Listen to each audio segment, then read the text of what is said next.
Hey guys, Mikey here, and welcome back to the Comic Junkies Corner. So we're here to talk about Supergirl. Finally, it has arrived on Netflix. Finally. So, sorry, I'm an old school rock fan. So yeah, that's neither here nor there. But it is finally on the CW.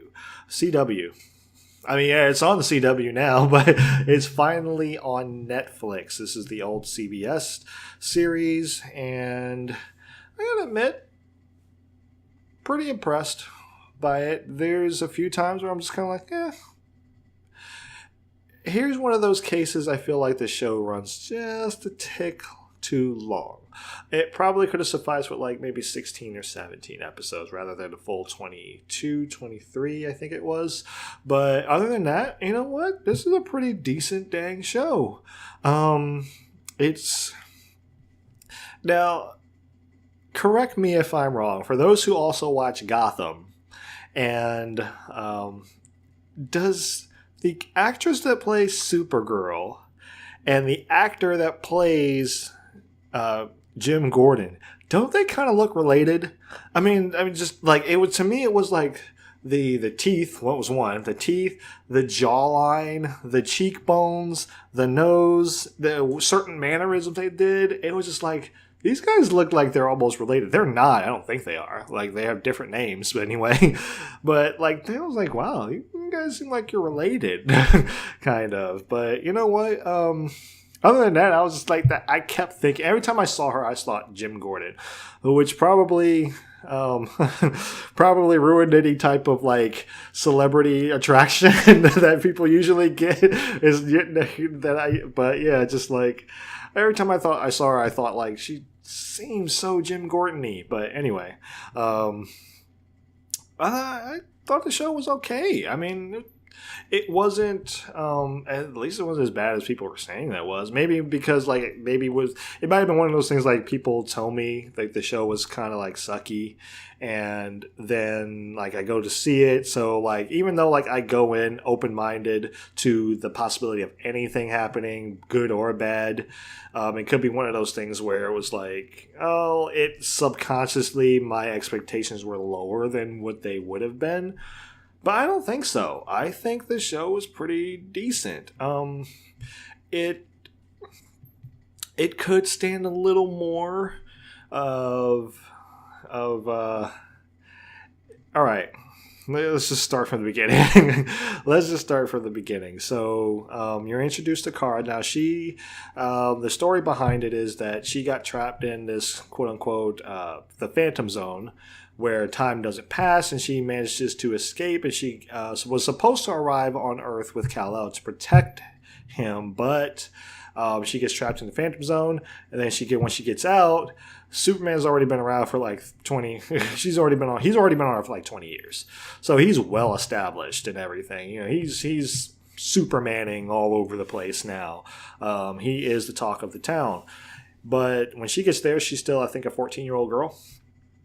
So she grows up, I think it's another, 12 plus, no, about 15 years or so, something like that. She's really young. She's still very young. She still acts almost very teenagery at times and stuff. And at other times, like, you know, as you can tell, like, she's very young adult. She's very, very young adult.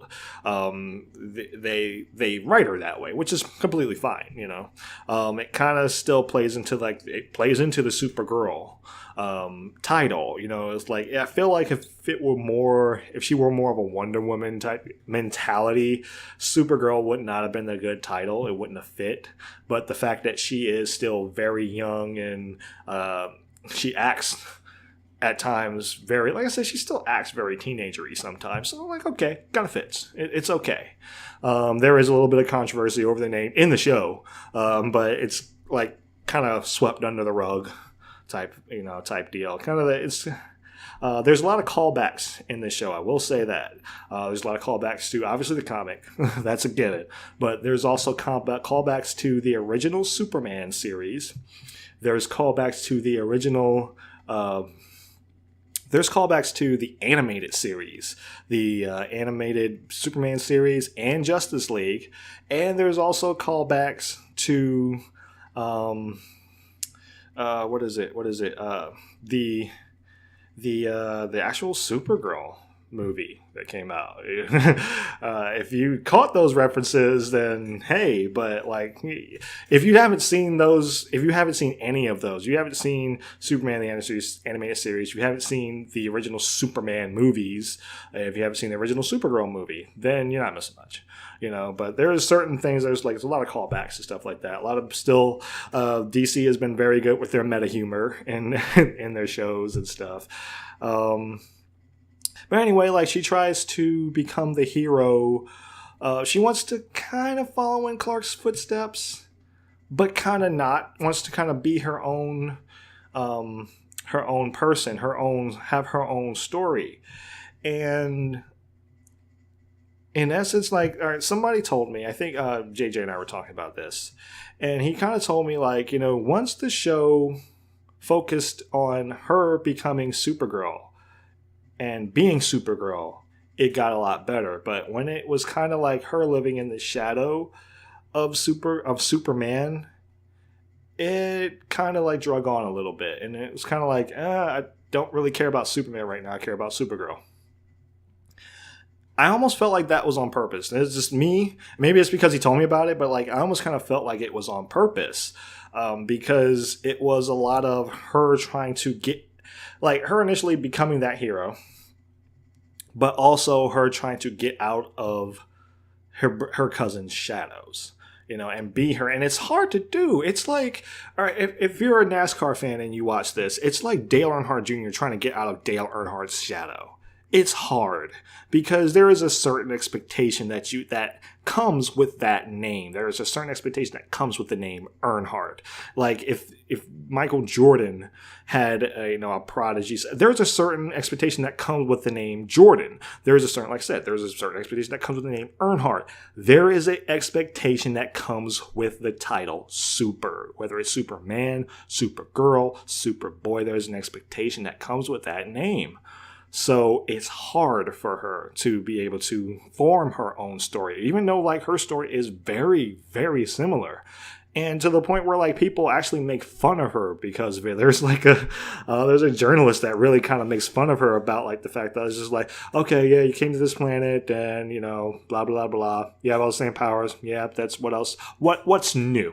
What else do you have for me? And it's, there's times where it's just like you can definitely see that they are using up some of like Superman stuff, but I almost think it's on purpose. I think it's purposefully for her. It's something to kind of establish that, okay, this is a different story. It's like, yes, Superman can help, but she wants to be her own person. She wants to be her own hero. She doesn't want to have to call on Superman every time something goes south or something like that.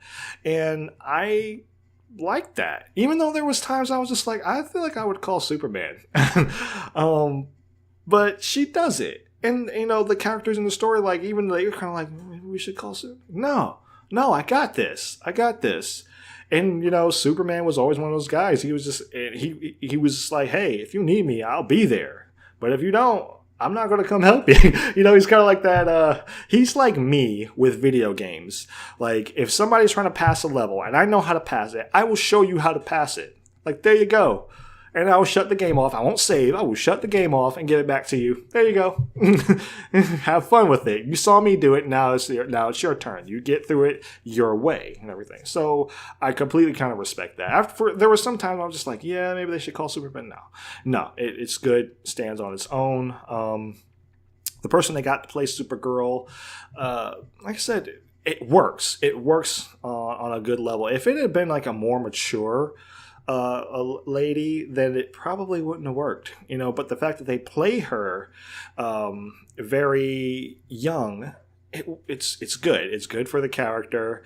I also like the fact that to me, they played on this in Man of Steel as well. I don't think a lot of people caught on to it, but it was more catching on to it in this show. Supergirl doesn't know how to fight. she lacks any type of fighting skill, and like you put her on somebody that has a similar power level or something like that. Like there's actually a point in the show where her sister, like they light the room up. It's got like a certain level of kryptonite, so it weakens her slightly.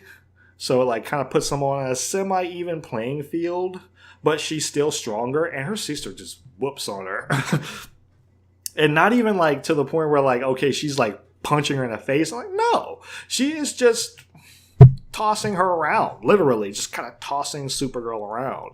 And Supergirl's getting so frustrated. It kind of reminded me of like a moment in Young Justice where Black Canary was taking on Superboy. It was just kind of like, there was no contest. Black Canary was tearing him up.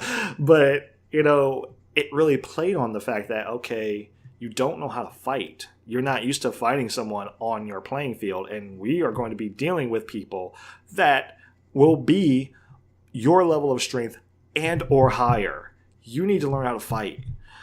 I love that. I genuinely love that. I hope they do that with this the cinematic Superman, because cinematic Superman still can't fight. After 2 movies, he still can't fight. He couldn't, and you know, Man of Steel, obviously he can't. So like he's trying to fight like these aliens. He's trying to fight Zod, and the only reason he's beating them is because he's stronger. He's taking hits that he doesn't have to take. You know, that's why all the damage like stuff happened, because he doesn't know how to control it. He doesn't know what he's doing.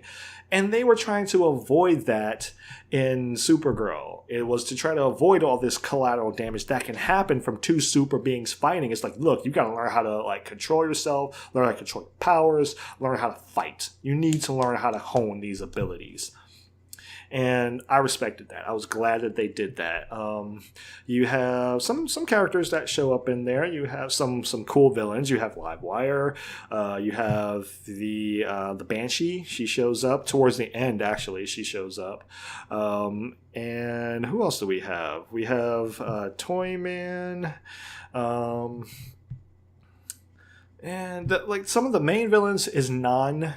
Her aunt, I can't remember her name, but her aunt's in there, and most of the Kryptonians, and I think at one point, was Metallo in it? It was a guy that looked like Metallo anyway. I kind of thought he was Metallo at first. I won't be honest with you, I wasn't really paying attention to the beginning of the episode, but it's where red kryptonite was introduced, a synthetic version of kryptonite.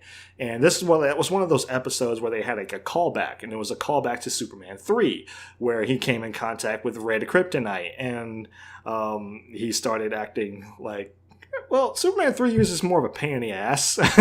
He was kind of a prick, pain in the ass person or whatever. He was one of those guys that would just like come over and just knock you, like you have a full cup of water, he just come over and knock it over and walk off. That was the Superman of Superman 3. I mean, he was just more of a like, but hey man, what you doing? You know, he's like tilting over the he tilts over he straightens the Eiffel Tower, and then he kind of ticks all the people off down. It's like, damn it, we gotta get rid of all this merchandise. We gotta make the straight one now. And I think he actually the only thing I think he did that was really devastating was actually causing an oil spill. So again, there's a callback to that in Supergirl, but like he causes an oil spill. And which is, I think that's probably the worst thing he's done. Other than that, he was just kind of a pain in the ass. You know, he was a prick. When Supergirl comes in contact, she's dangerous. Like, she is full on, like, I will kill some fools. You know, I am a goddess right now. You will obey me. You will kiss my boots. And she goes full on. Like, it starts small and then starts to kind of like it started in Superman 3. But, you know, it starts small and starts to grow and grow. She becomes more aggressive. It's almost like, I'm sorry, I did get reminded a lot of Emo Peter. But it was kind of like that. You know, that slow progression. And then she was just full on. I was actually thinking like that was one of those moments of like, Superman should show up, put her back in line right now. But I think I don't know if he was off world or something like that. You know, he's off doing stuff. But it was like, I was wondering like, this would be one of those times where Superman probably should show up right about now, because she was out of control and she was saying things to people, and a lot of people had trouble forgiving her even after like the effect had worn off. A lot of people still had trouble forgiving her, excuse me, because they felt like even though she said those things, she meant it to a certain degree. And it's one of those things like you're so angry, you say things that you don't mean. You say things that hurt people and stuff like that. You mean to cause pain. So you will say some things, but, when you say those things, you can't really unsay them. Even if you were like drunk under like the influence or something like that, or like under an influence of something, that came from somewhere. So you're kind of like always kind of looking at the person, even though like you may understand, you're kind of always kind of looking at that person out the corner of their eye like, like this person kind of might think I'm it took a while for people to get over that. So that was a fairly interesting storyline. There are other villains, not Professor Ivo, but Red Tornado. I thought it was cool that Red Tornado was in the show, but guys, costume design. Really, costume design. Don't. That, like the effects of Red Tornado were kind of cool, but like other than like he didn't look good. I'm sorry. I'm sorry to have to say that. He just didn't. He looked like a cosplayer, and it kind of takes you out of the show a little bit when you see stuff like that. And something similar happened in Agents of S.H.I.E.L.D., where like you saw some characters, they looked like they were more cosplaying than they were actually villains, and it was kind of like, okay. I see where that TV budget is coming in now. They don't have that movie budget. That was one of the ones that it showed its head, but as the show went on, things got better. The way people looked got better, like the way certain villains looked got better and stuff. Banshee, give or take, she does look kind of like her comic book counterpart, but again, it kind of looked like almost cosplaying, not really villainy type thing. I just felt like it kind of took you out of it a little bit. But other than that, I mean, she was still a great villain. It was they introduced metahumans, and I felt like they introduced it in a cool way because it was similar to the way like that's another thing they have. They have some of like the New 52 things that occur, and I always thought that was really cool.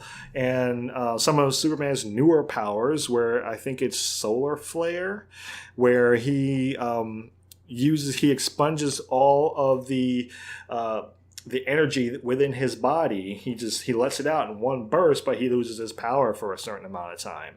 And what happens with with her is it will come back, but usually it takes something to trigger it. It takes an intense emotion to trigger it, to snap back and everything. And it was the metahumans kind of work in a similar way. They're almost like X-Men in a sense. Like there's people that have potential to be metahumans, but it doesn't really show up until like something happens. And in the case of Banshee was falling off a building, and she screamed so loud that it actually, like, the force of her powers surfaced, and the force of it just like actually stopped her and suspended her in midair, destroyed the concrete and everything. But it was just like, okay, I see how they kind of work in metahumans in there. They haven't explained the science too much, but that that was one of the things I kind of gathered. It was like, okay, it's intense, and emotions and adrenaline, bring it out. Kind of makes sense. Like something like that would happen, like. And, so, what else goes on?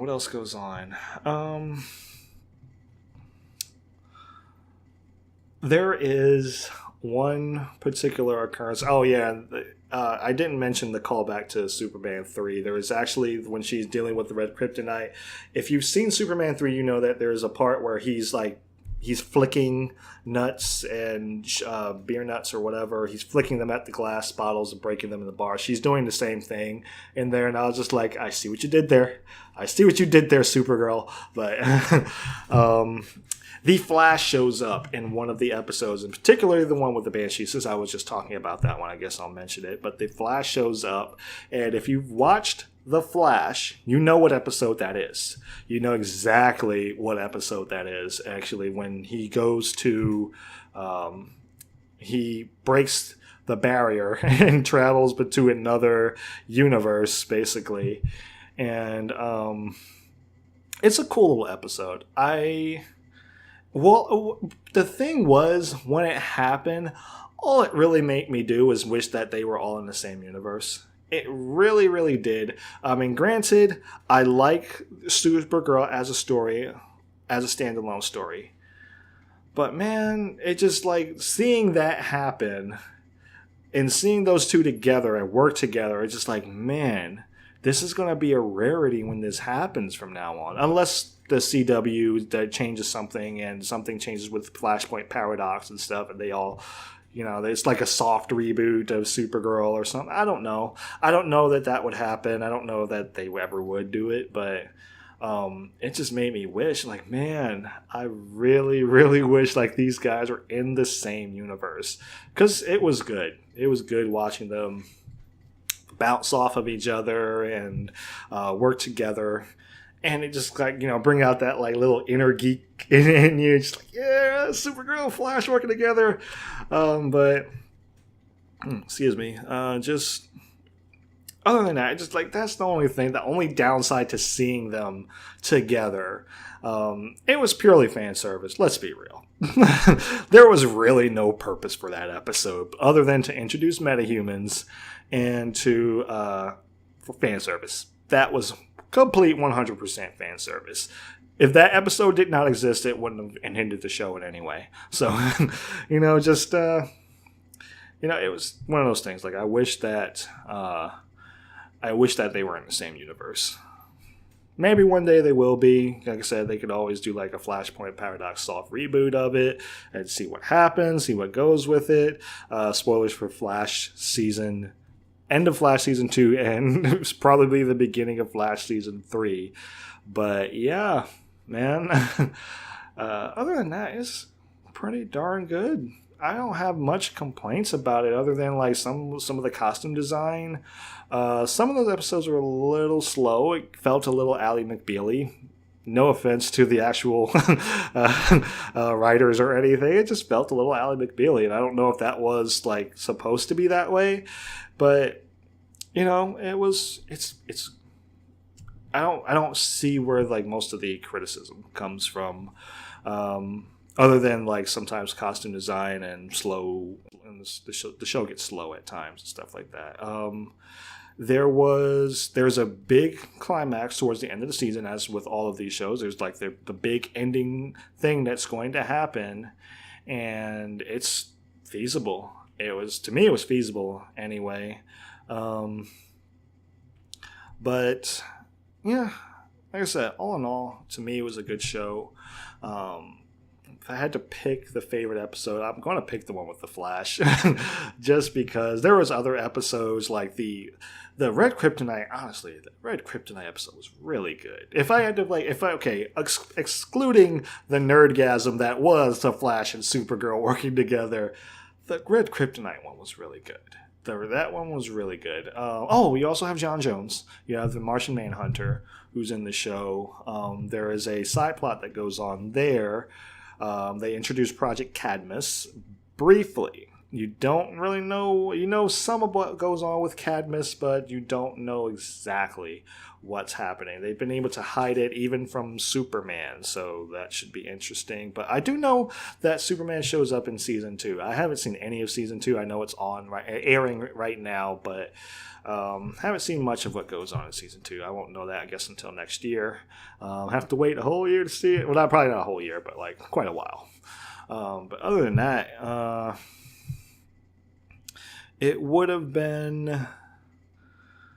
I don't know. I think it would have been nice to see Superman one time. I know he's in Season 2, but it would have been nice to see him one time. I know it's her show, but just see him one time. There was like little text, instant messenger type stuff. I'm like, who uses instant messenger anymore? Like, get on Facebook, man. like Instagram DMs or something. So, something like that. I felt like, just like the instant messenger thing was kind of odd. But there was mentions of Metropolis and stuff, but Metropolis is kept completely separate. There are Jimmy Olsen's in this particular episode, and no, I don't not have a problem with the fact that he's black. I don't care. Honestly, it took me a while to realize that was him. I had the same problem. Well, there was an excuse behind Batman v Superman because he didn't really mention his name up until like the ending credits or the extended cut. You don't really know that that's Jimmy Olsen. He goes by James, and it's just like, oh, he came from Metropolis. Oh, yeah? And I'm just sitting there like a dummy, sitting there just like, oh, it's James. He's from Metropolis. It's like, oh, last name's Olsen. Oh, yeah? Wait, what? That's Jimmy Olsen. I don't know why it took me so long. It didn't take me like long, but it like took me a good part of the episode to realize like, oh, yeah, that's Jimmy Olsen. Should have had a V8, but yeah, just Jimmy. All right, there's a romance that goes on between Jimmy and Supergirl, and I'm not gonna lie to you guys. There is another character that I kind of wish like that would have happened. I felt like the whole Jimmy and Kara thing happened because they felt like it was supposed to happen. Maybe that was, it's one of those things like, okay, it needs to happen. They're together, so it needs to happen. And it's the same way I feel about Batman v Superman. I'm not Batman v Superman, but the cinematic universe with Clark and Lois. It feels like, okay, they're together because they're supposed to be together. And I was like, no. And it's like, oh, this whole thing like, oh, they're in love. I'm like, they just met. They just met. This love at first sight does not happen all the time like that. So you kind of figure it just seemed like, okay, they're together because they meant to be together. And I don't know if I feel it all that much. But I mean, it doesn't take away from the show, but you can definitely kind of sense that there's something just not. It seems a little rushed. Like the chemistry is there. It's just like it doesn't fit for some reason. It may have just because I've been like wanting them to get together with another person, wanting her to get together with another person altogether. But. It is what it is. You never know what's going to happen in season 2. Don't spoil it in the comments if you have seen season 2. But not that it'll matter. Even like by the time this video comes out, and by the time season 2 comes out, I will have completely forgotten anyway. So even if you do spoil it, I'm going to forget. So yeah, because I don't retain stuff like that apparently. But yeah, that's pretty much my thoughts on Supergirl. It was okay. It's pretty cool. If I ranking it in terms of the DC TV shows, the DC telematic universe, the television universe, the small screen universe, in terms of the shows, probably third. It's probably tied with Gotham as far as like both seasons of Gotham. I'm not rating like season 1 and season 2 together. Like as a whole, on average, it's probably up there with Supergirl season 1. Probably just like right there. Gotham might beat it out by a little tick or something, but right there. My personal opinion. For some people, it might rate lower. Some people might rate higher. So where does it rate for you guys? Put it in the comments below. Let me know. What are your favorite episodes? What are your favorite characters? Were you shipping Jimmy and Supergirl? Let me know. What are you excited to see for season 2? Are you watching season 2 right now? Do you enjoy the show as a whole? Let me know what you think. Put it in the comments below. If you like this video, give us a thumbs up. Don't forget to follow my friend JJ's blog at 4comicjunkies.blogspot.com. Follow me on Twitter at Mikey McBlam. Follow him on Twitter at 4comicjunkies. And thank you guys so much for watching. Subscribe if you're new, and I will see you in the next video.